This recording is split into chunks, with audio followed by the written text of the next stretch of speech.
이제 우리는 요한복음을 이제 단 한 장을 남겨놓고 있는 상황입니다. 보니까 거의 한 100번 가까이 설교를 했는데 한 2년 걸쳐서 설교를 했습니다. 이제 거의 이제 끝자락에 와서 이제 한 장을 남겨놓은 상황 속에서 요한은 이 요한복음의 기록 목적을 아주 간결하고 분명하게 말해줍니다.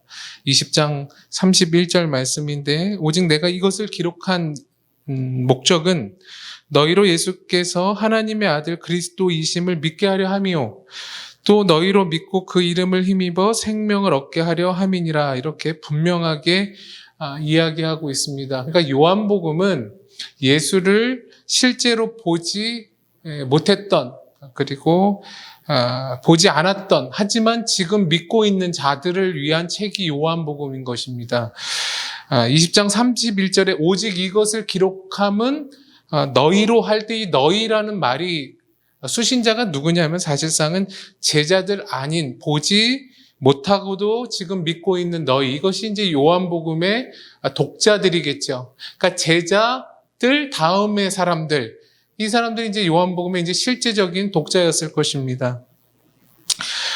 오늘 저희가 읽은 20장 30절, 31절은 요한복음의 목적을 아주 서술형으로 기록하고 있지만, 이러한 서술형은 앞에 나와 있는 도마와 예수님과의 대화를 통해서 이 서술을 더욱더 확실하게 우리가 살펴볼 수 있습니다. 도마가 예수님을 보지 못하자 나머지 제자들에게 그렇게 이야기했죠. 내가 부활하신 예수님을 눈으로 보고 그 예수님이 못 박히신 손과 옆구리에 내 손가락을 집어넣기 전까지는 난 예수님을 믿을 수 없다. 그 부활을 믿을 수 없다라고 고백했죠. 그러자 예수님께서 부활하신 그 몸으로 도마를 찾아오셨습니다. 그리고 뭐라고 얘기하십니까? 도마야, 내가 부활했다. 나를 봐라. 그리고 너 손가락을 내 손과 내 옆구리 한번 찔러 넣어 봐라 라고 예수님께서 말씀하셨습니다. 그러자 도마가 그 광경을 보고 정말 찔러보지 않고 뭐라고 고백했냐면, 당신은 나의 주님이시고 당신은 나의 하나님이십니다 라고 고백해요. 그리고 예수님께서 뭐라고 말씀하십니까? 지난주에 너는 나를 본고로 믿느냐? 보지 못하고 믿는 것이 더 복되다. 그렇게 예수님께서 이야기를 하십니다. 그 대화에 대한 서술형이 오늘 저희가 읽은 30절과 31절의 이야기입니다.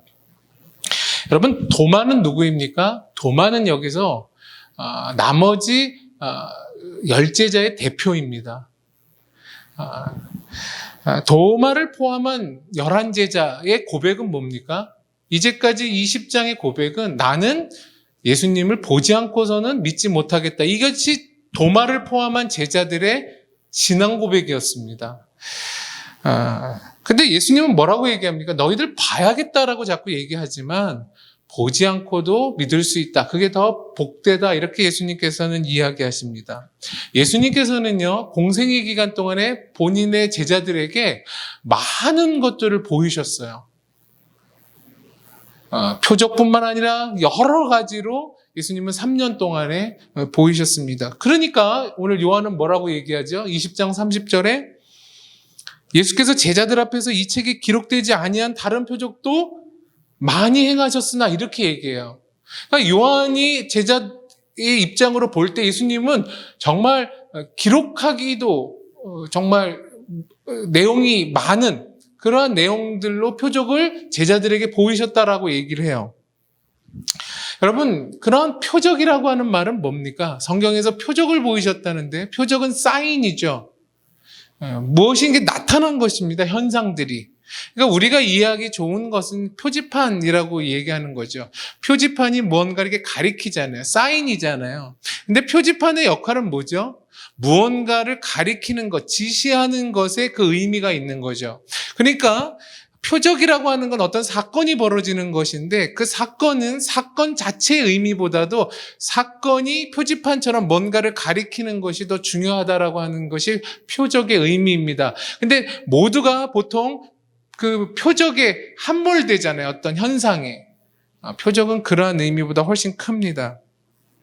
이제 요한복음이 끝날 때쯤 됐으니까 다시 한번 요한복음을 정리해 보자면, 요한복음은 크게 두 부분으로 나눌 수 있습니다.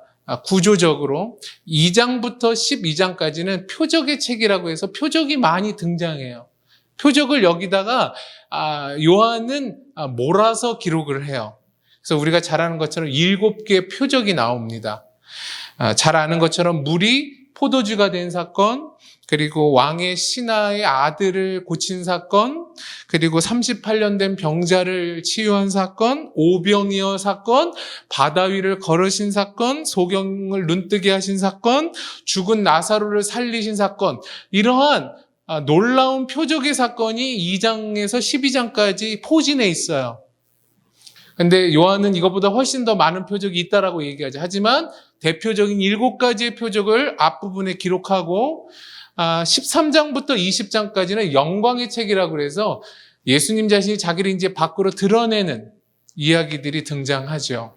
그래서 다시 한번 복습하자면 에고에이미, 예수님이 나는 뭐뭇이다라고 자기를 고백하죠. 뭐라고 고백합니까?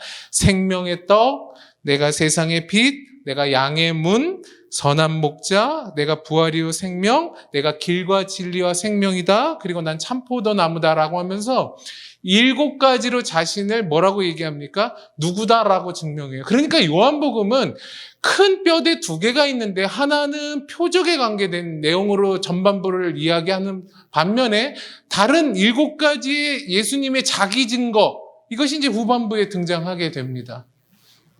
그러니까 결국 표적은 뭘 위해 있는 거예요? 예수님이 어떠한 분이신가에 그 의미가 있는 것이죠. 그러니까 이 저자가 이것을 기억하기 편하게 어떻게 한 거죠? 7개의 표적과 7개의 예수님의 자기 증거로 이 복음서를 기록한 것이죠. 그럼 이해하기가 굉장히 쉽지 않겠습니까? 그래서 우리는 요한복음을 우리는 이렇게 분명하게 이해할 수가 있는 것입니다. 그런데 우리가 오늘 저희 본문 앞서 이야기했던 그 도마와 예수님의 상황에 우리는 먼저 우리가 주목할 필요가 있습니다.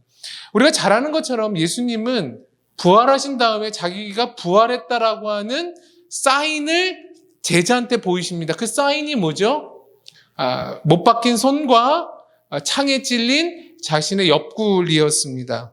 그리고 예수님께서는 뭐라고 얘기하시냐면, 도마야 네가 보고 믿겠다고 하니 내가 보인다, 이렇게 얘기하죠. 이게 표적이잖아요. 사인이잖아요. 뭔가를. 근데 그걸 보고 도마가 예수님께 뭐라고 하냐면 고백을 해요. 뭘 고백하죠? 당신이 나의 주님입니다. 당신이 나의 하나님입니다라고 고백을 하게 돼요.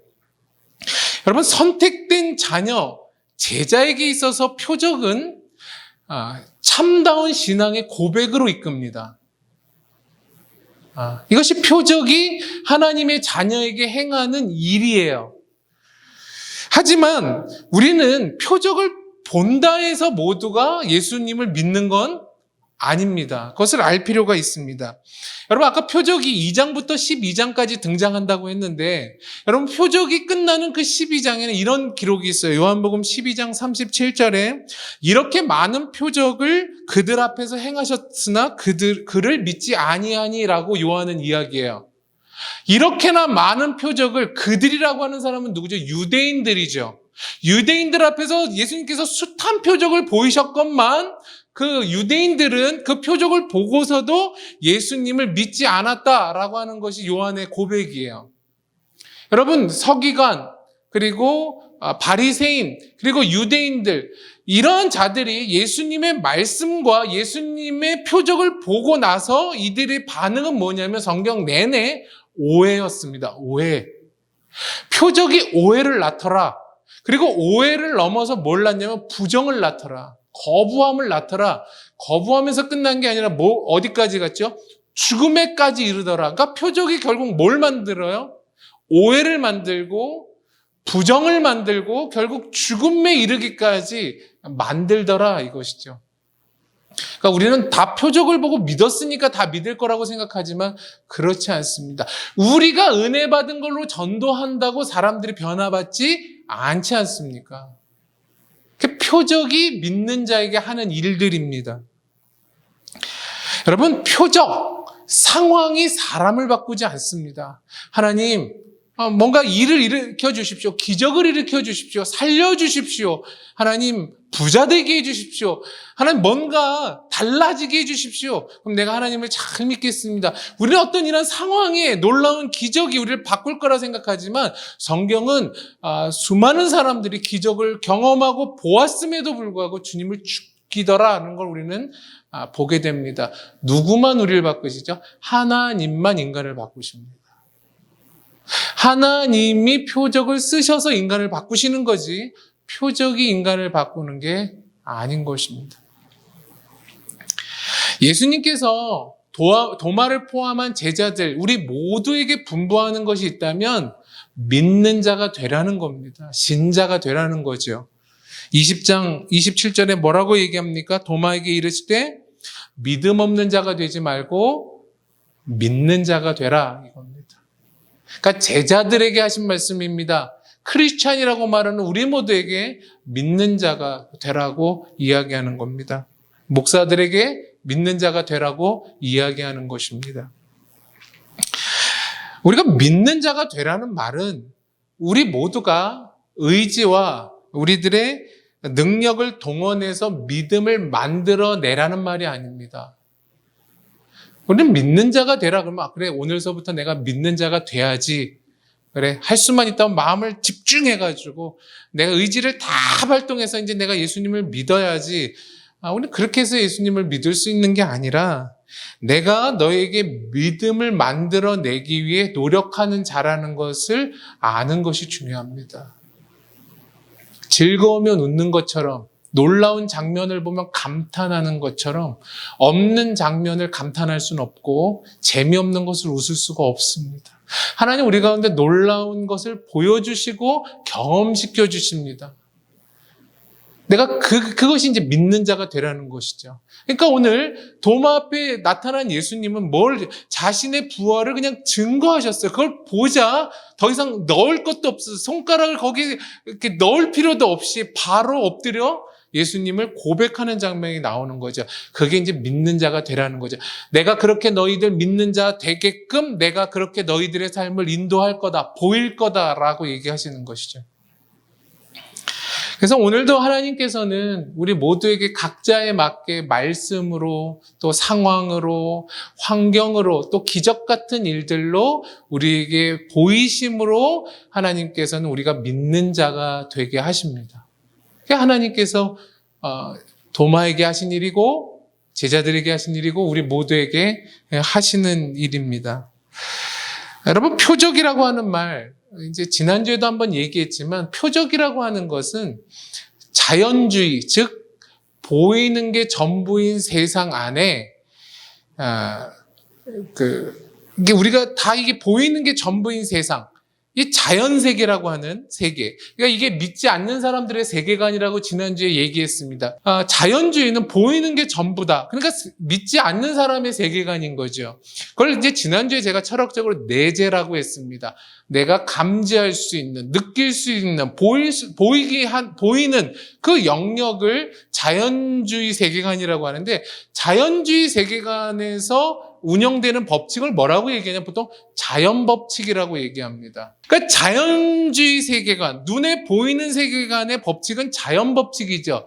봄, 여름, 가을, 겨울, 그리고 봄이 오는 것처럼 해가 뜨면 또 해가 지고 낮이 오면 밤이 물러가고 밤이 오면 낮이 물러가는 것 같은 자연법칙이 이 자연주의 세계관에 펼쳐집니다. 표적이란 뭐냐면 이 자연법칙을 깨는 걸 말해요. 그러니까 초월이 이 내재라고 하는 자연법칙 안으로 들어와서 이것을 깨트리는 것을 우리는 표적, 이적, 기적이라고 얘기를 하는 것입니다. 그렇다면 하나님께서 이러한 일을 자주자주 일으키시지 않아요. 왜 그러냐? 그러면 자연 법칙이 혼동이 되거든요. 대부분은 자연의 법칙이 흘러가는 대로 가게 돼요. 근데 어떨 때는 하나님의 작전과 뜻 안에서 초월이 이 자연 세계로 들어와서 이 법칙을 깰 때가 있는데 이것을 우리는 기적, 표적이라고 얘기하죠. 그러면 그 자연 세계 안에 사는 사람은 1차적으로 뭘 깨닫냐면 이렇게 깨닫는 게 맞아요. 내재 세계, 눈에 보이는 세계가 전부가 아니구나를 깨달아야 돼요. 보이는 게 전부인 줄 알았더니 자연 법칙, 설명되지 않는 뭔가가 있구나 이렇게 깨달아야 되고, 그렇다면 이 내재, 보이는 세계 너머에도 뭐가 있을 수 있구나를 아는 것이 표적의 이유예요. 우리가 공부했던 것처럼 플라톤이라는 사람이 이데아라는 이야기를 했죠. 이데아론을 얘기했는데 이게 뭔 말이냐면 사람들이 동굴에서 그림자를 보는 거예요. 그럼 그림자를 보면 뭘 깨달을 수 있죠? 뭔가 형체가 있구나 어디에 라는 걸 깨닫는 것처럼 우리 안에 이 땅 가운데에 이러한 표적을 통해서 이 세계 너머에 어떠한 초월과 초월하시는 분이 계시는구나를 깨닫는 게 표적의 목적인 것이죠. 더 나아가서 우리는 그 초월의 세계에 있는 분이 우리는 하나님이구나, 예수님이구나, 그분이 창조주이구나, 그분이 구원자이구나를 깨닫는 게 표적의 목적이라는 거죠. 그건 신자만 깨달을 수 있는 거죠. 보이는 세계가 전부가 아니다. 그 세계 너머에 어떤 분이 존재하신다. 그분이 성경에 뭐라고 얘기하는 거? 오늘 예수다 이 말을 하는 거예요. 근데 믿지 않는 사람들은 거기까지 가지 않죠. 많은 경우는 뭐예요? 보이는 게 전부다 그래도. 세상에 기적이 없냐? 어떻게 하다가 생겨난 우연일 뿐이다라고 치부하고 이 자연세계 너머를 생각하지 않아요. 너머 초월이 있다라고 생각해도 그 초월이 하나님까지, 예수까지 가지는 않더라는 거예요. 근데 믿는 우리는 그게 초월이 있다. 그 초월이 예수다, 하나님이다 라까지 우리는 믿는 거잖아요. 그것이 오늘 성경이 이야기하는 표적의 목적이고 요한복음이 기록된 이유라고 요한은 설명하는 거예요. 여러분, 11제자가 만났던 예수, 도마가 만났던 예수, 그리고 이 책을 기록한 요한이 만났던 예수는 어떤 분일까요? 그분은 초월자이시지만 이 땅에 내재하시는 예수고, 그분은 이 땅 가운데 우리와 함께 내재하셨지만 이 내재보다 더 큰 초월자이신 그 예수를 제자들은 증거했다는 거예요. 그래서 요한복음 1장 14절에는 이렇게 이야기하죠. 초월자가 내재자가 됐고 내재자여셨지만 그분은 하나님이었다라는 걸 요한은 이렇게 1장 14절에 기록합니다. 말씀이 육신이 되어 우리 가운데 거하심에 우리가 그의 영광을 보니 아버지의 독생자의 영광이요 은혜와 진리가 충만하더라. 14장 8절과 9절도 읽어드릴게요. 빌립이 이르되 주여 아버지를 우리에게 보여주옵소서. 그리하면 족하겠나이다. 예수께서 이르시되 빌립아 내가 이렇게 오래 너희와 함께 있을 때 내가 나를 알지 못하느냐? 나를 본 자는 아버지를 보았거늘 어찌하여 아버지를 보이라 하느냐? 이 두 이야기는 초월자가 이 땅 가운데 내재자로 존재하셨다 뿐만 아니라 내재하신 인간의 예수지만 그분은 초월자셨다라고 하는 예수의 증명을 요한이 하고 있는 거예요. 여러분, 얼마 전에 나온 책 중에 보통의 언어들이라는 책이 있어요. 이제 결론부입니다. 보통의 언어들은 우리가 잘 아는 것처럼 유명 작사가인 김이나 씨가 썼던 보통의 언어들이라는 책이 있는데 이 책은 어떻게 기록되어 있냐면 이 그 작사가가 수집한 언어들이 있어요. 보통 그 책에는 동사와 명사들로 이렇게 적혀 있죠. 그거를 이제 작사가이기 때문에 개인의 감수성을 담아서 자기가 이해한 내용으로 풀어 쓴 책이 이 보통의 언어들이라는 책이에요.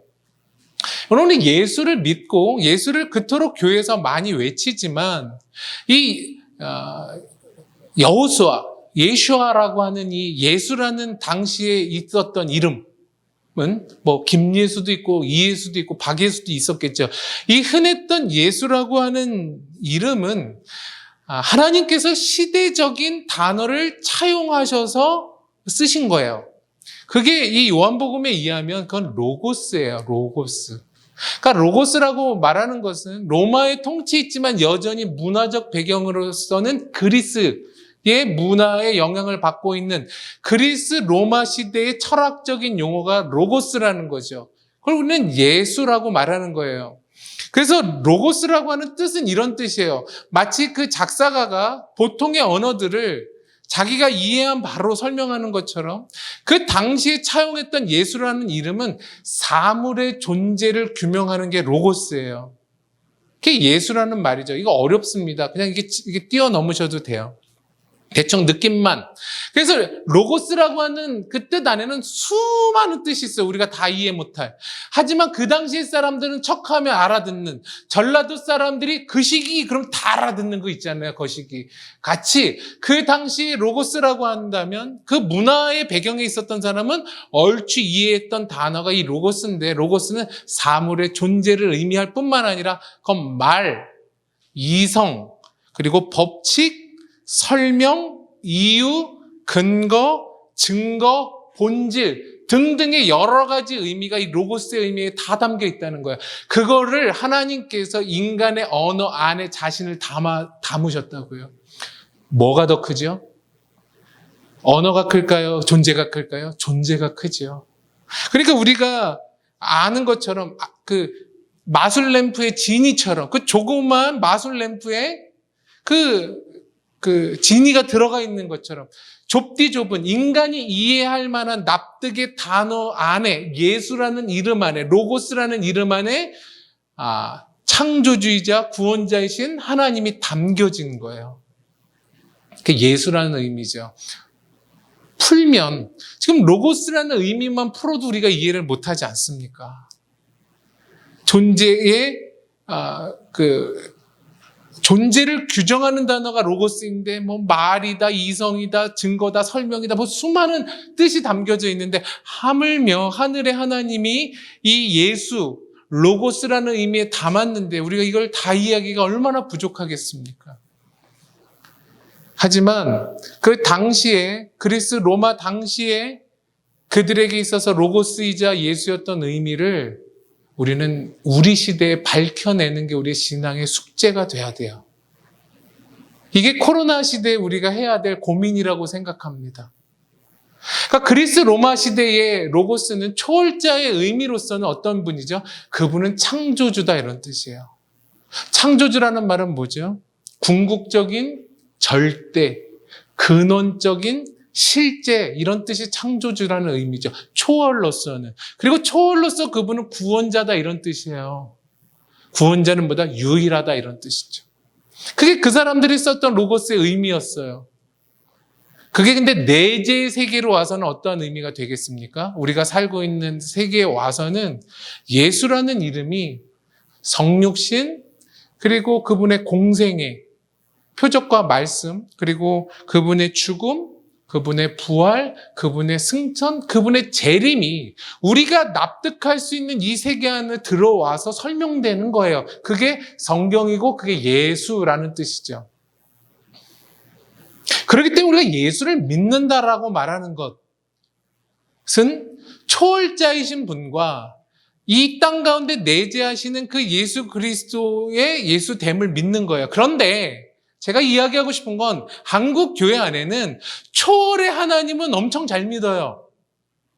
난 보지 않았지만 오늘 도마에게 말씀하신 것처럼 하나님께서 천지를 창조하셨다는 건 난 믿는다. 구원자이심을 믿는다. 또한 그분이 나를 구원하여 죽음 이후에 천국에 가게 하실 걸 믿는다라고 하는 초월의 믿음은 강력한 반면 그 하나님께서 우리가 살고 있는 이 자연세계, 내재, 우리 일상 안으로 들어와서 일하신다라고 하는 개념은 별로 없는 거예요. 마치 평생을 밖에서 일만 했던 아버지처럼 집에 들어오면 은퇴하면 가족들과 뭘 해야 될지 모르는 그러한 사람처럼 우리가 신앙을 교회에 와서는 엄청 많이 발현해요. 그러나 문을 열고 집에 가서는 아니 차 타고 나서부터는 우리가 신앙을 어떻게 발현할지 알지 못하는 그러니까 내재 신앙이 상실된 거죠, 한국교회 안에. 그러니까 본의 아니게 코로나나 이러한 홍수를 통해 우리가 깨닫는 건 왜 하나님께서 우리에게 질병을 주셨는가? 왜 하나님께서 비를 그치지 아니하시는가? 그게 아니라 우리의 우둔함과 우리의 미련함과 우리의 과소비가 이러한 우리의 욕심이 이런 결과를 만들어냈다라고 하는 우리는 그 신앙까지는 가지 않아요. 끊임없이 내가 잘못했음에도 불구하고 우리가 잘못했음에도 불구하고 하나님을 탓하는 거죠. 여러분, 그래서 오늘 말씀을 통해서는 우리가 초월의 신앙은 참 좋다. 창조주와 구원자로서 하나님을 믿는 것은 누구보다도 간절한데 그 하나님이 우리의 일상과 우리의 내재 안으로 들어와서는 어떠한 일을 하시는가에 대해서는 우리가 참으로 어린아이보다 못한 모습을 보게 되는 거죠. 근데 코로나와 여러 가지 상황이 우리를 이런 쪽으로 밀고 가기 시작했다라고 하는 사실입니다. 제가 개혁주의자 바빙크가 얘기했던 극단은 진리의 전체를 보지 못하게 한다라고 하는 것처럼 우리 안에 이 초월의 하나님으로 끊임없이 밀어놨던 신앙이 이제는 내재, 일상 안으로 들어오는 시점에 와야 되는데 여전히 한국교회가 이 부분에 신앙인들이 여기에 헤매고 있는 거죠. 보통의 언어들을 만들어낼 수가 없는 거예요. 예수를 믿는다는 얘기는 했지만 예수를 믿는다는 게 어떠한 의미인지 이들은 교회 안에서 노래 부를 때나 기도할 때나 예배 드릴 때 외에는 이들이 깨달을 수가 없는 거예요. 이걸 자기의 언어로 만들어내야 된다는 거예요.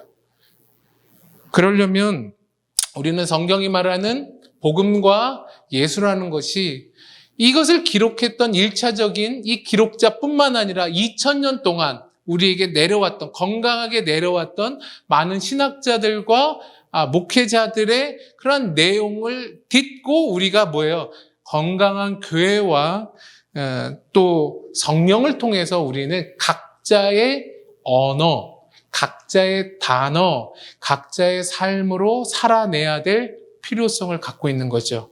그래서 사랑하는 여러분, 여기서 마음이 동하신다면 우리가 그것을 끊임없이 자기 안에서 성령을 의지함으로 우리가 각자의 언어로 만들어내야 된다는 것이죠. 그래서 다음 주에는 이 말씀에 대해서 그렇다면 무엇이 믿음이고 무엇이 예수를 힘입는 것인가 그리고 무엇이 생명을 낳는 것인가를 요한이 좀 더 자세하게 설명해 놓은 부분으로 다음 주에 이야기를 하려고 합니다. 그리고 바울은 그것을 뭐라고 얘기했는가를 이야기하려고 합니다. 이번 주는 사랑하는 여러분, 우리 모두의 초월의 하나님이 우리 각자의 내재, 각자의 일상 가운데서는 어떻게 성육신을 통하여 말씀하시고 또 그분의 공생애를 통해 말씀하시고 그분의 부활과 그분의 승천과 다시 오실 재림을 통해 말씀하는지를 여러분께서 잘 이해하실 수 있는 한 주 되기를 바랍니다. 그래서 각자의 언어로 여러분의 신앙이 차곡차곡 차일 수 있게 되기를 간절히 축원합니다. 기도하겠습니다.